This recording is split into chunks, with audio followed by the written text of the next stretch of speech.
Welcome to Streaming News Network, Morning Edition, by Claude McDaniel. News without the hype and biased reporting. Please like and subscribe. This is Claude McDaniel with Streaming News Network.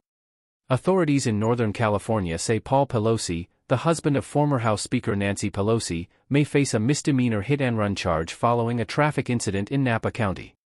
According to the Napa County Sheriff's Office, the 86-year-old was driving a brown convertible through the town of Yountville on Friday when his vehicle struck a legally parked car, causing what deputies described as major damage. Officials say Pelosi briefly stopped before continuing on. A witness reported the collision by calling emergency services. Deputies later located Pelosi approximately 1/4 of a mile from the scene, where they observed front-end damage to his vehicle. Authorities said Pelosi told officers he knew he had struck something but was unsure when or what had been hit. Investigators reported that no alcohol was detected in his system, and no injuries were reported. Because of his age, officials also referred him to the California Department of Motor Vehicles for a routine review to determine whether he remains medically fit to continue driving. Since no one was injured, authorities recommended that prosecutors consider a misdemeanor charge for leaving the scene of an accident. Pelosi was not arrested at the scene. This latest incident follows his 2022 misdemeanor conviction for driving under the influence in Napa County. This is Claude McDaniel with Streaming News Network. FIFA has reversed course on a disciplinary decision involving Balogun, making the United States striker eligible to play in Monday's World Cup knockout match against Belgium. Balogun had been expected to serve an automatic one-match suspension after receiving a straight red card during the United States 2-0 victory over Bosnia and Herzegovina. Tournament rules generally require a suspension following a direct dismissal. However, FIFA announced on Sunday that it is delaying enforcement of the suspension under a probationary provision within its disciplinary code. Under the ruling, Balogun will remain eligible to play, but if he commits a similar offense within the next year, the suspended penalty could be reinstated in addition to any new disciplinary action. Donald Trump welcomed the decision, posting on social media that FIFA had reversed what he called a great injustice. The decision is a major boost for the United States, as Balogun has been one of the team's most productive players throughout the tournament. Teammate Christian Pulisic said the ruling gives the squad added confidence heading into its matchup with Belgium.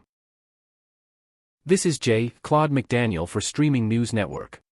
A 4th of July celebration in downtown Pensacola turned deadly early Sunday morning after a shooting left one 19-year-old man dead and 6 others injured. According to the Pensacola Police Department, officers responded shortly after 1 o'clock in the morning when gunfire erupted during what authorities described as a teen takeover, where hundreds of young people had gathered in the downtown area. Police immediately began providing emergency medical care to the victims. Despite life-saving efforts, including cardiopulmonary resuscitation, the 19-year-old victim was pronounced dead at the scene. The 6 surviving victims, ranging in age from 16 to 26, were transported to area hospitals and are all expected to recover. Police believe the shooting was targeted and are searching for one or more suspects. No arrests related to the shooting had been announced. Officials said the department had nearly tripled its downtown staffing for the holiday, deploying about 50 additional officers. Throughout the evening, police also responded to fights, fireworks being launched at people, and reports of young individuals carrying handguns, resulting in several arrests unrelated to the shooting. Authorities say similar teen takeover gatherings have become a growing concern in communities across the country, with many events organized through social media and capable of escalating into violence. Police are urging anyone with information about the shooting to contact investigators and are encouraging parents to stay actively involved in knowing where their children are and who they are with. This is Claude McDaniel for Streaming News Network. Senior Iranian officials gathered in Tehran on Sunday for funeral prayers honoring Ali Khamenei, whose death has intensified political and regional tensions. Among those attending were several of Khamenei's sons, along with Iranian government and military leaders, in what observers viewed as a public display of unity following the recent conflict. Large crowds filled the capital, with mourners carrying flags and banners while chanting anti-American and anti-Israeli slogans. Some participants also called for retaliation over the attack that claimed the lives of Khamenei and other senior officials. Iran's newly appointed supreme leader, Mojtaba Khamenei, did not appear during the funeral ceremonies. Reports indicate he remains out of public view after reportedly being injured in the strike that killed his father. Security concerns remain high following earlier threats against senior Iranian leadership. The funeral comes as diplomatic efforts between Iran and the United States remain at a standstill. Negotiations aimed at addressing regional security concerns, Iran's nuclear program, and long-term stability are expected to resume after the mourning period concludes. The multi-day ceremonies continue as Iran's leadership seeks to project stability while the nation enters a new chapter under its recently appointed supreme leader. This is Claude McDaniel for Streaming News Network. Doug Burgum says the algae problem at the Lincoln Memorial Reflecting Pool has been resolved following a multi-million-dollar renovation.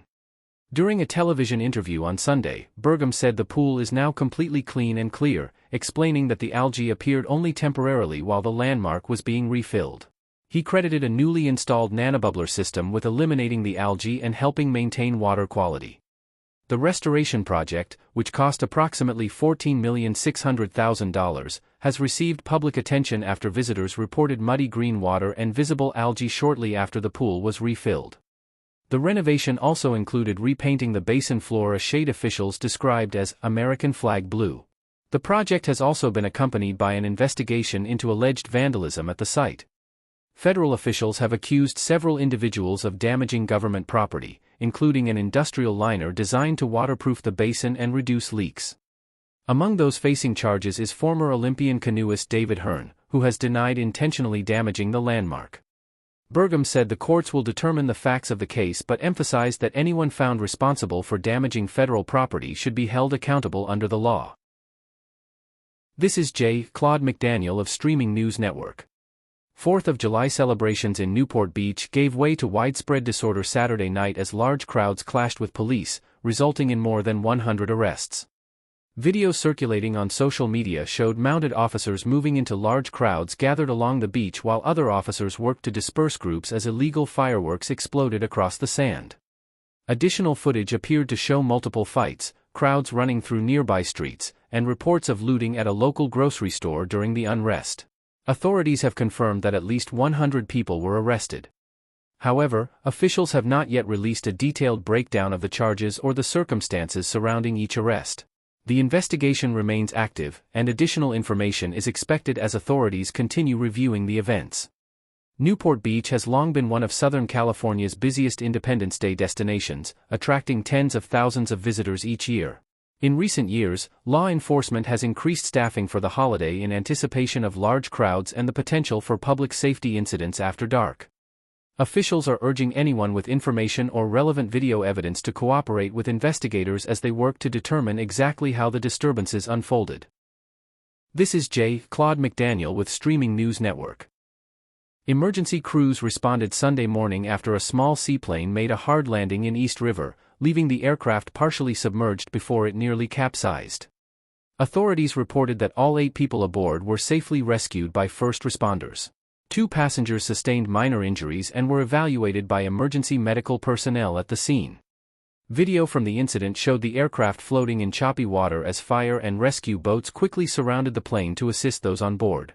After all passengers were safely removed, crews stabilized the aircraft, righted it in the water, and towed it back to shore. Witnesses overlooking the river described seeing numerous emergency vessels converge on the scene within minutes, praising the rapid response that helped prevent a more serious outcome. The New York City Police Department has confirmed that an investigation is underway to determine what caused the hard landing. Officials have not released additional details regarding the condition of the aircraft or the events leading up to the crash. The incident comes during a busy holiday weekend for New York City, where emergency responders have handled several high-profile public safety incidents over the Independence Day celebrations. This is Claude McDaniel with Streaming News Network. More than 120,000 utility customers across New Jersey remained without electricity Sunday after powerful overnight thunderstorms damaged power lines and electrical infrastructure across the state. Utility crews are working to restore service as forecasters warn that additional rounds of thunderstorms could bring further disruptions through the coming days. The outages come during an intense heat wave that has placed additional strain on residents. State officials recently reported at least 19 suspected heat-related deaths since Thursday, with many victims found in homes without air conditioning or outdoors during periods of extreme heat. Officials are urging residents to check on elderly neighbors, family members, and anyone without reliable cooling while restoration efforts continue. Transportation has also been affected. NJ Transit warned that excessive heat and storm damage may cause delays and service suspensions on several rail lines while crews repair damaged infrastructure. Emergency management officials continue to encourage residents to avoid downed power lines, report outages to their utility providers, and stay informed as additional severe weather moves through the region. This is Claude McDaniel with Streaming News Network. Reports circulating Sunday say Taylor Swift is mourning the loss of a former high school teacher and trusted family friend following news of his passing. According to the reports, Kirk Schwab died at the age of 69 after a lengthy battle with metastatic kidney cancer while receiving hospice care. Schwab taught criminal justice at Hendersonville High School in Tennessee, where Swift was one of his students before leaving school to pursue her music career. Family members say he later worked as a security guard for the singer during her early rise to fame and remained a supportive figure throughout the years. His wife said Schwab cared for Swift as he did his own daughters and was proud to help protect her during a period of rapid success. Reports also note that a teacher character in the film Valentine's Day was named in his honor after Swift appeared in the movie. The reports state that Schwab had recently expressed confidence in Swift's future and wished her well. As of this broadcast, Swift has not publicly commented on Schwab's passing or on the reports surrounding the timing of the news. Thank you for listening to Streaming News Network videos and our short reports. Please like and subscribe to our news channel.